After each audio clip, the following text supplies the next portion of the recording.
ಮಗನ ಜಾತ್ರೆಗೆ ಆನಂದದಲ್ಲಿ ಬಂದ ಅಪ್ಪನು ತಿಕ್ಕುಂಡಿ ಮುತ್ತಪ್ಪ ಜಾತ್ರೆಯಲ್ಲಿ ಮಗನ ಕೂಡುವನು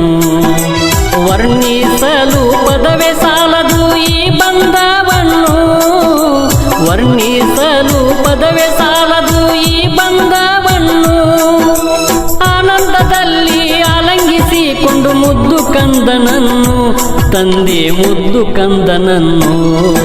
ಮಗನ ಬಿಟ್ಟು ಹೋಗುವಾಗ ಮನಸ್ಸಾಯ್ತು ಭಾರ ಅಗಸಿಯ ದಾಟಿ ಹೋಗಾಗ ಧರಣಿಗೆ ಬಿದ್ದು ಕಣ್ಣೀರ ಅಪ್ಪನ ಮನದ ಅಂಗಳ ಮಗನೆಂದಿಗೂ ಉಸಿರ ಅಪ್ಪನ ಮನದ ಅಂಗಳ ಮಗನೆಂದಿಗೂ ಉಸಿರ ಆಲಂಗಿಸಿಕೊಂಡು ಅಗಸಿಯ ದಾಟಿ ಹೊರಟನು ದೂರ ತಂದೆ ಹೊರಟನು ದೂರ ಗ್ರಾಮ ದೇವತಾ ಕ್ಷೇತ್ರ